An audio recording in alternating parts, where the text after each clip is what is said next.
Assalamualaikum warahmatullahi wabarakatuh.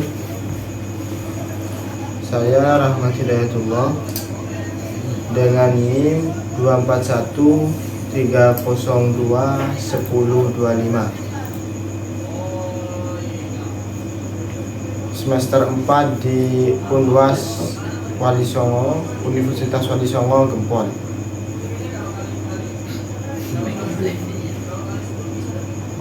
Saya di sini akan menjelaskan matkul tugas dari Bu Nur Komaria DPT 9. Matkul yang berjudul Manajemen Strategi. Pada PPT 9 ini saya akan menjelaskan tentang strategi korporat dan fungsional. Strategi korporat dan fungsional merupakan dua jenis strategi yang mana saling berkaitan dalam menjalankan sebuah perusahaan. Keduanya menjadi pedoman bagi perusahaan untuk mencapai tujuan jangka panjang, meningkatkan daya saing, serta memastikan seluruh bagian organisasi bekerja secara terarah. Tanpa adanya strategi yang jelas, perusahaan akan kesulitan menentukan prioritas, menghadapi persaingan, dan mengembangkan bisnis secara berkelanjutan. Strategi korporat. Pengertian. Strategi korporat adalah strategi yang disusun oleh manajemen puncak untuk menentukan arah dan tujuan secara keseluruhan. Tujuan perusahaan secara keseluruhan maksudnya.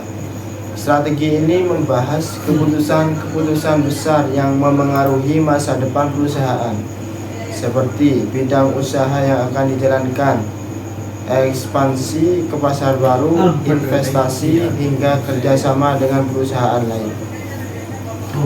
Strategi korporat berfokus pada pertanyaan seperti bisnis apa yang akan dijalankan perusahaan, bagaimana perusahaan akan dapat terus berkembang, bagaimana perusahaan akan dapat terus berkembang, apakah perlu membuka cabang baru, apakah perlu mengakuisisi perusahaan lain, serta bagaimana perusahaan menghadapi perubahan lingkungan bisnis.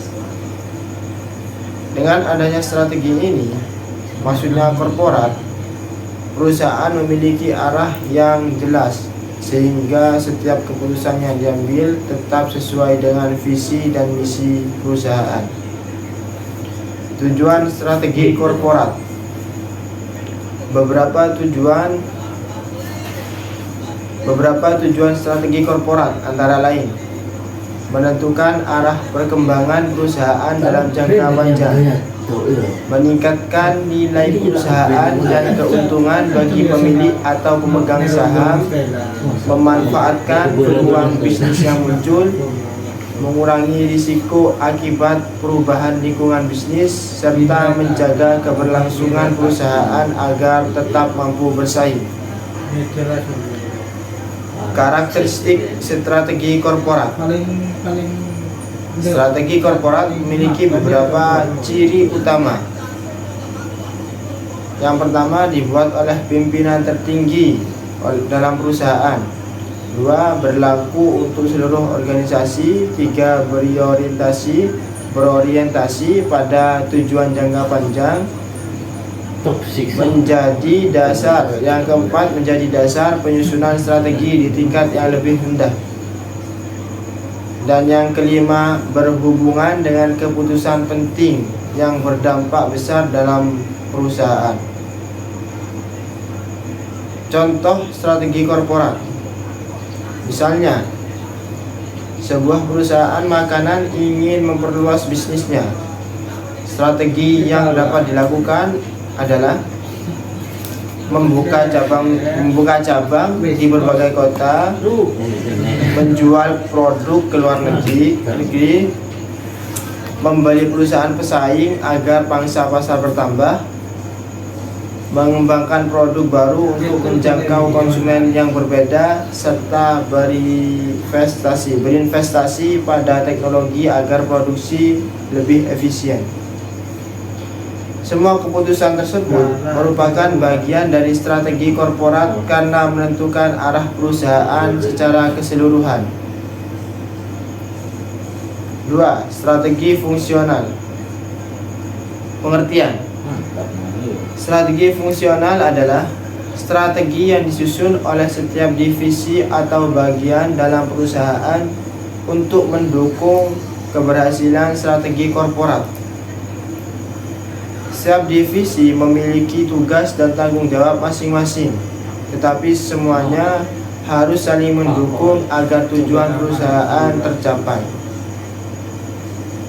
Jika strategi korporat menjawab pertanyaan kemana perusahaan akan menuju, maka strategi fungsional menjawab bagaimana setiap bagian membantu mencapai tujuan tersebut.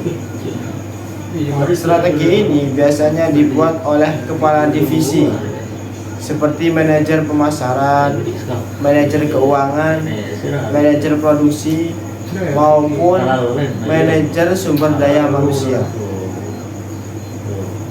Bidang-bidang strategi fungsional. 1. Strategi pemasaran. Strategi pemasaran bertujuan meningkatkan penjualan dan memperluas pasar. Contohnya, melakukan promosi melalui media sosial, memberikan diskon kepada pelanggan, membuat iklan yang menarik, menentukan harga yang sesuai dengan pasar, dan menjalin hubungan baik dengan pelanggan. 2. Strategi produksi. Strategi produksi bertujuan menghasilkan produk berkualitas dengan biaya yang efisien.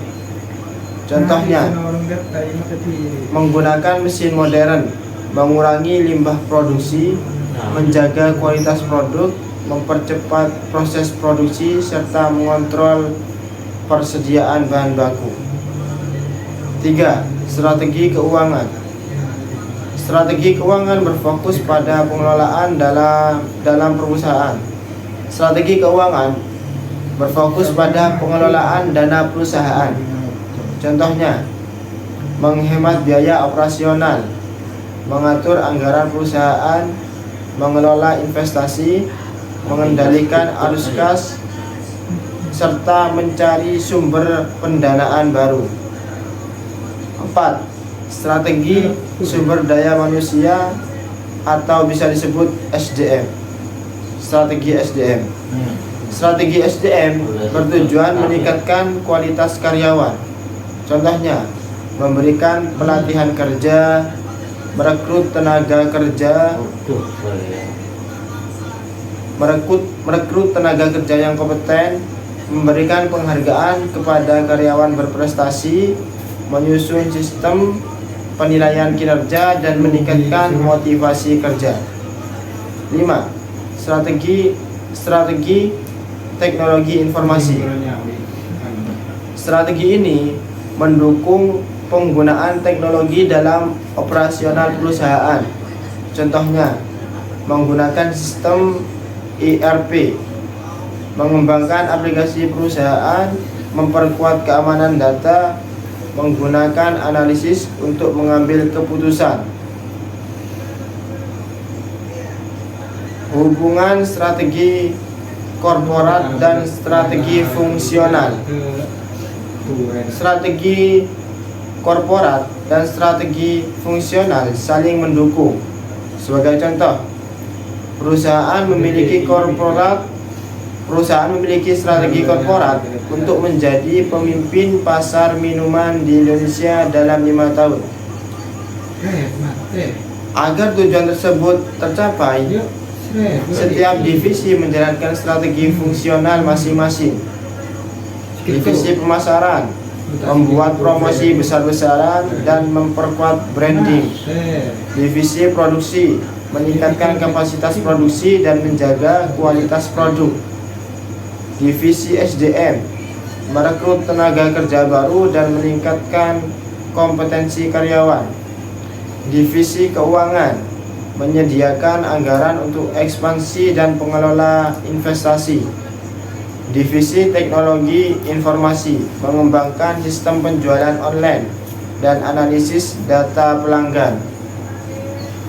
Semua strategi tersebut saling mendukung sehingga perusahaan dapat mencapai target yang telah ditetapkan. Manfaat strategi korporat dan fungsional.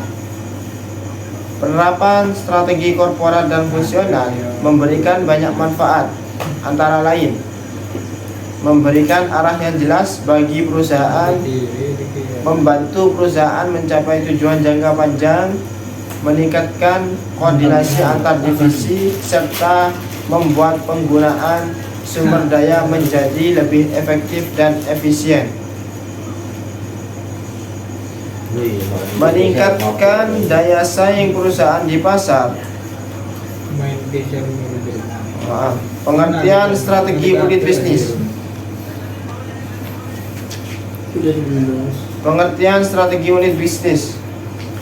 Strategi unit bisnis adalah strategi yang disusun oleh setiap unit atau divisi bisnis dalam perusahaan untuk memenangkan persaingan di pasar tertentu. Jika strategi korporat menentukan arah perusahaan secara keseluruhan, maka strategi unit bisnis lebih berfokus pada bagaimana suatu produk atau unit usaha dapat bersaing dengan pesaing dan memenuhi kebutuhan pelanggan. Strategi ini biasanya diterapkan pada perusahaan yang memiliki beberapa lini bisnis. Setiap unit bisnis memiliki target pasar, produk, dan strategi yang berbeda-beda, tetapi semuanya tetap mendukung tujuan utama perusahaan. Misalnya, sebuah perusahaan memiliki beberapa unit usaha seperti makanan, minuman, dan kosmetik. Masing-masing unit akan memiliki strategi sendiri sesuai dengan karakteristik pasar yang dituju. Tujuan strategi unit bisnis. Strategi unit bisnis memiliki beberapa tujuan penting, yaitu meningkatkan daya saing perusahaan di pasar, menarik lebih banyak pelanggan, memenuhi kebutuhan konsumen dengan lebih baik, memperbesar pangsa pasar atau disebut market share, meningkatkan penjualan dan keuntungan, mempertahankan loyalitas pelanggan, serta menghadapi persaingan secara efektif.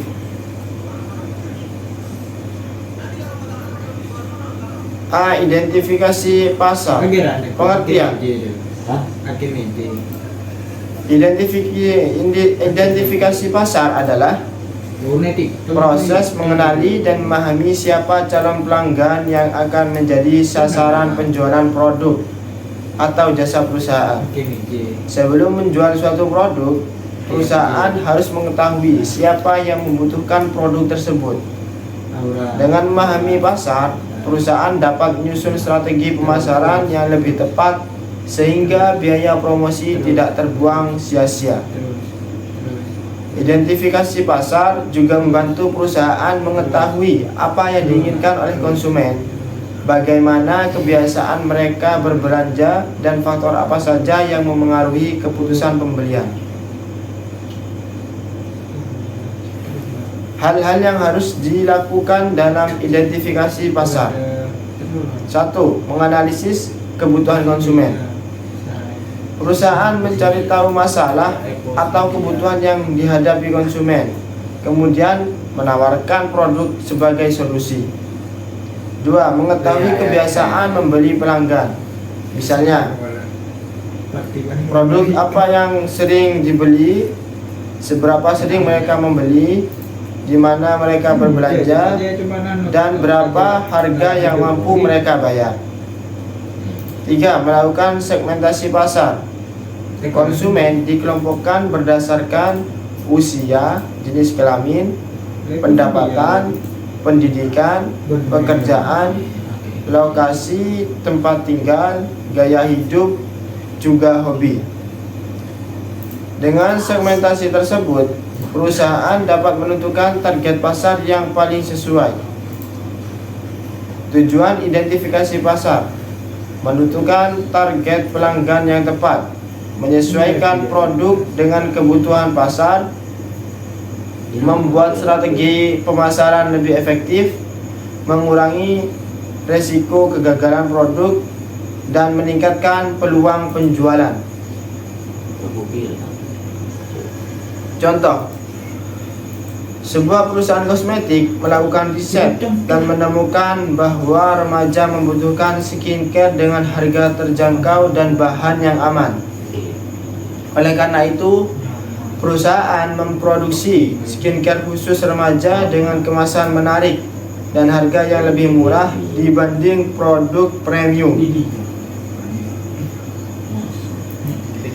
B. Penentuan posisi pasar atau disebut positioning. Pengertian: positioning adalah strategi perusahaan untuk menciptakan citra atau persepsi tertentu terhadap produknya di benak konsumen. Dengan positioning yang baik, maka konsumen akan langsung mengingat keunggulan produk dibandingkan produk pesaing. Positioning bukan hanya soal kualitas, tapi juga bagaimana perusahaan ingin dikenal oleh masyarakat. Cara melakukan positioning: perusahaan dapat membedakan produknya melalui 1. Kualitas produk. Produk dibuat lebih awet, lebih berkualitas, atau memiliki performa yang lebih baik dibanding pesaing. 2. Harga. Perusahaan menawarkan harga yang lebih murah atau memberikan nilai yang lebih tinggi dibandingkan harga yang dibayar oleh konsumen. 3. Pelayanan.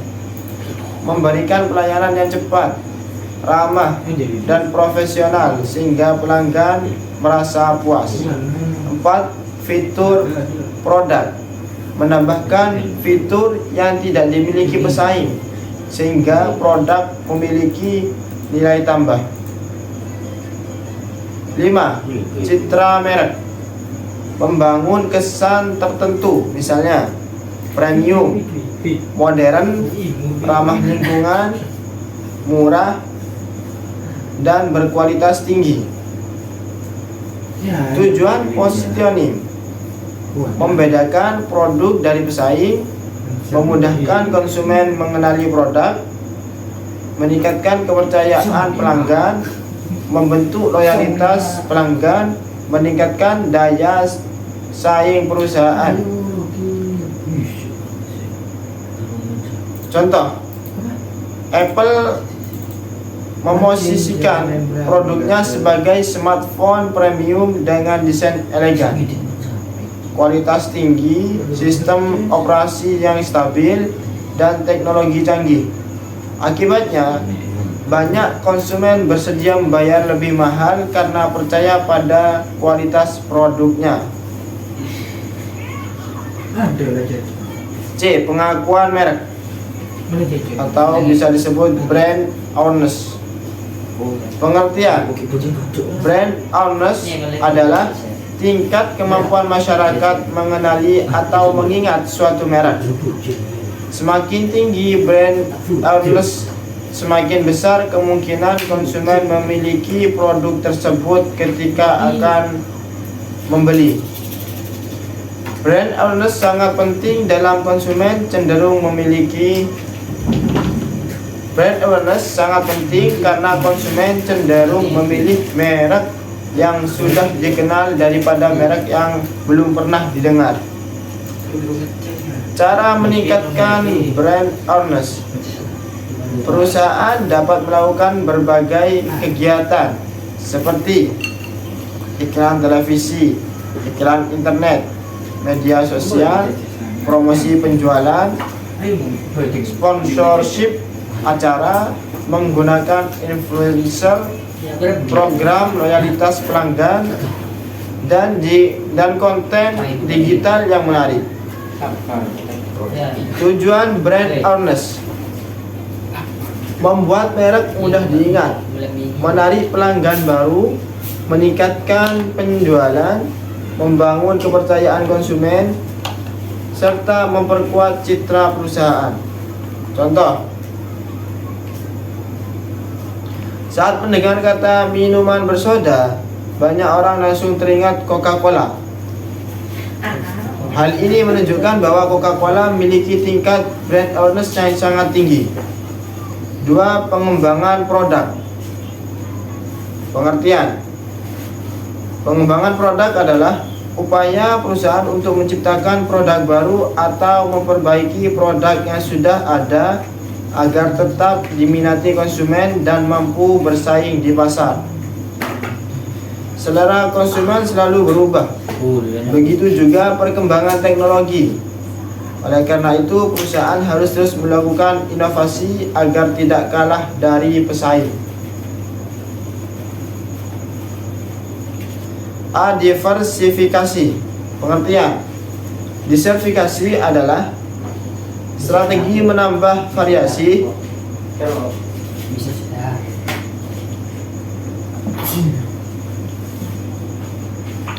Diversifikasi adalah strategi menambah variasi produk atau memasuki bidang usaha baru agar perusahaan tidak bergantung pada satu jenis produk saja.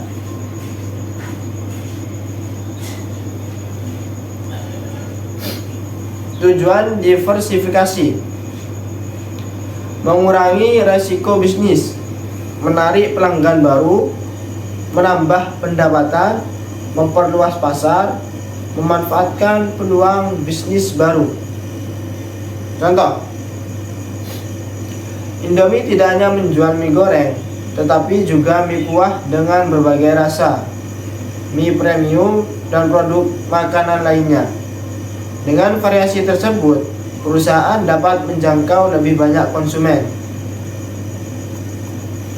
B. Inovasi berkelanjutan.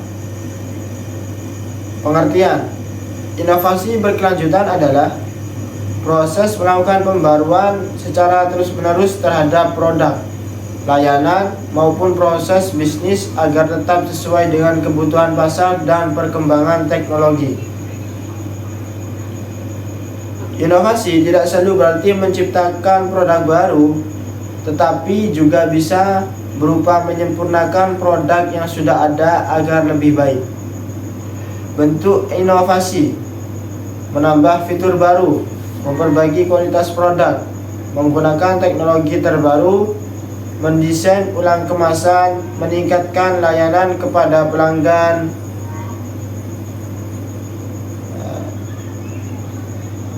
serta meningkatkan layanan kepada pelanggan.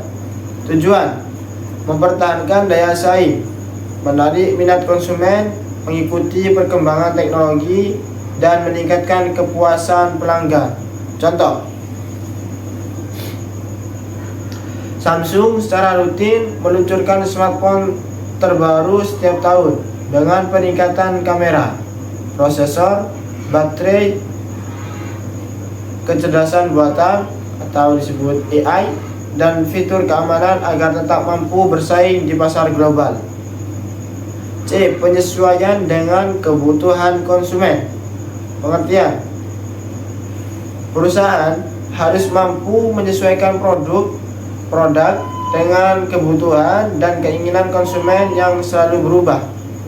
Dengan memahami preferensi pelanggan, perusahaan dapat menciptakan produk yang lebih relevan dan bernilai.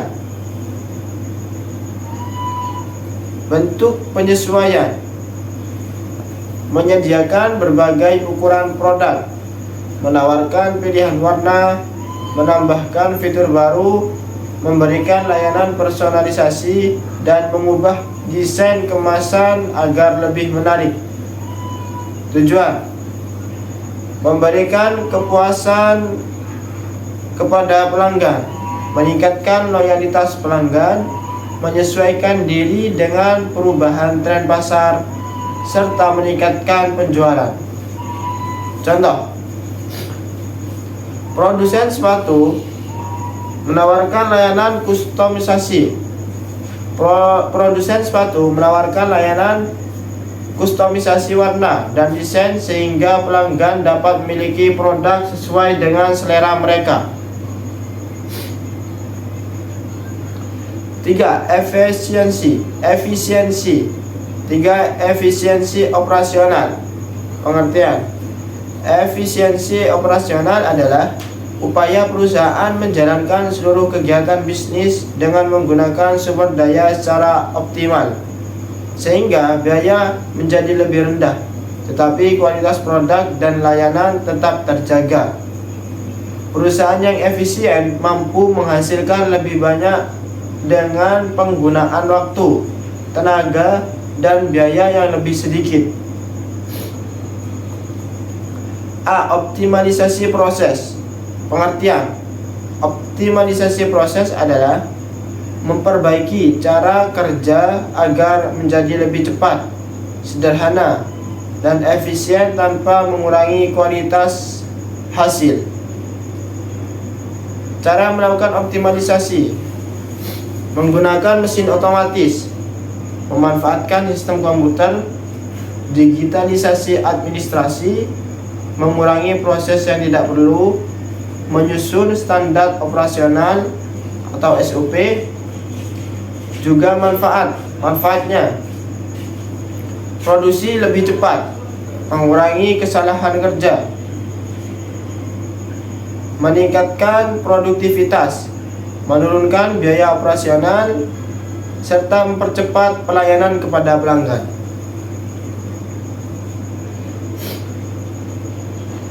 B. Pengurangan biaya. Pengertian: pengurangan biaya adalah usaha perusahaan menekan pengeluaran yang tidak perlu tanpa mengorbankan kualitas produk ataupun layanan. Cara mengurangi biaya: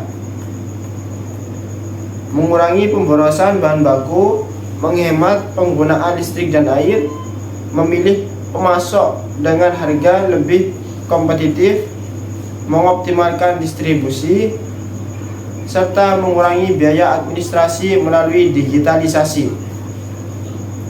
Tujuan: meningkatkan keuntungan, menjaga harga produk tetap kompetitif, dan meningkatkan efisiensi perusahaan. C. Pemanfaatan sumber daya.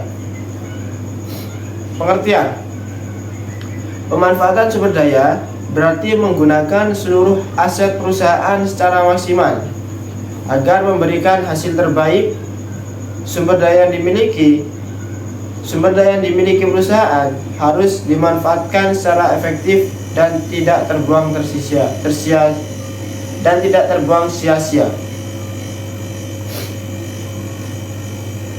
Sumber daya perusahaan meliputi sumber daya manusia (SDM), karyawan yang kompeten dan produktif, juga modal, dana yang digunakan untuk operasional dan investasi, juga waktu, penyelesaian pekerjaan sesuai jadwal, mesin dan peralatan digunakan secara optimal agar produktivitas meningkat, serta teknologi mendukung proses bisnis agar lebih cepat dan akurat.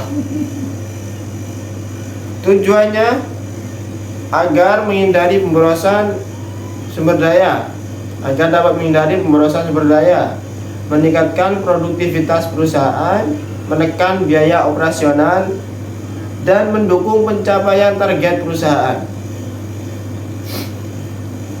Contoh: sebuah perusahaan manufaktur menerapkan sistem produksi berbasis komputer untuk mengatur jadwal kerja mesin, penggunaan bahan baku, dan distribusi produk. Dengan cara ini, waktu produksi menjadi lebih singkat, biaya operasional menurun, kualitas produk tetap terjaga, dan perusahaan mampu memenuhi permintaan pelanggan dengan lebih efisien. 2. Bidang fokus strategi. Pengertian bidang fokus strategi.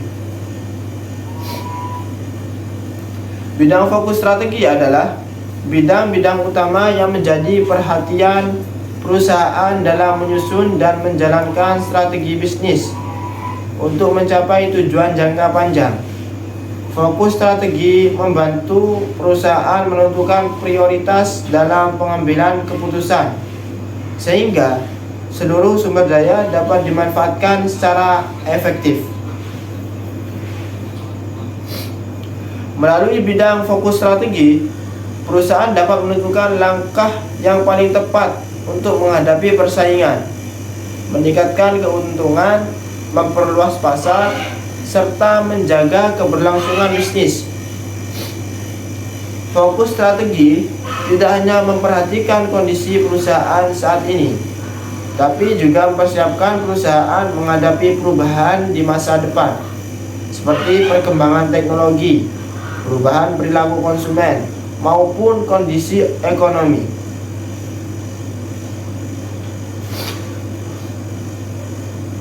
Secara umum, bidang fokus strategi mencakup strategi penggabungan dan akuisisi, strategi keuangan, serta strategi pemasaran. Ketiga strategi ini saling mendukung sehingga perusahaan dapat berkembang secara berkelanjutan.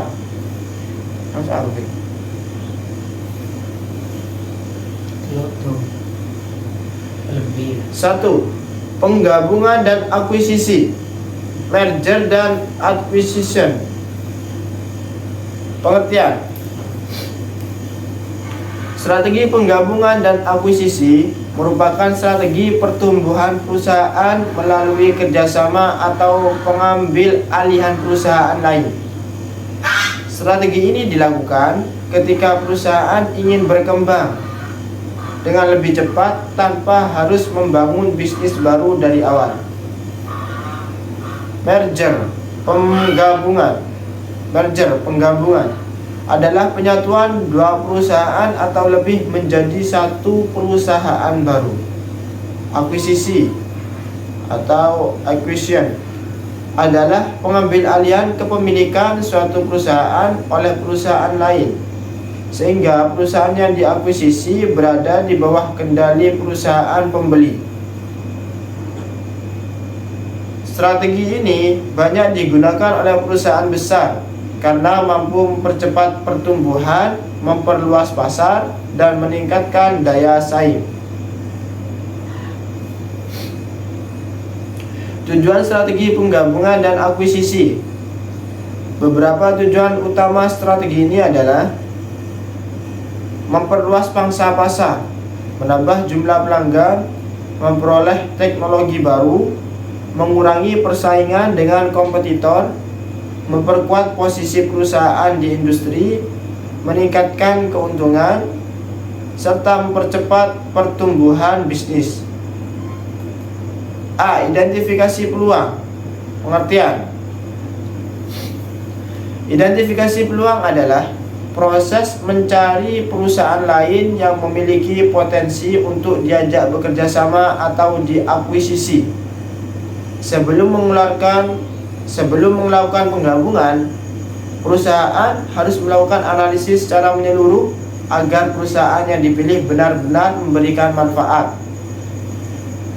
Perusahaan akan mempertimbangkan berbagai aspek seperti kesesuaian bidang usaha, kondisi keuangan perusahaan target, reputasi perusahaan, potensi pertumbuhan di masa depan, jumlah pelanggan yang dimiliki, teknologi atau inovasi yang dimiliki, dan posisi perusahaan di pasar. Tujuan identifikasi peluang: menentukan perusahaan yang paling menguntungkan untuk diajak bekerja sama, juga mempercepat ekspansi bisnis, memperluas wilayah pemasaran, dan mengurangi resiko memilih perusahaan yang tidak sesuai. Contoh, sebuah perusahaan makanan ingin memperluas bisnis ke bidang minuman. Daripada membangun merek baru, Daripada membangun merek baru di awal, perusahaan memilih mengakuisisi perusahaan minuman yang sudah dimiliki pelanggan setia. Dengan cara ini, perusahaan dapat langsung memasuki pasar yang sudah terbentuk. Demikian presentasi dari saya. Kurang lebihnya saya mohon maaf yang sebesar-besarnya. Wassalamualaikum warahmatullahi wabarakatuh.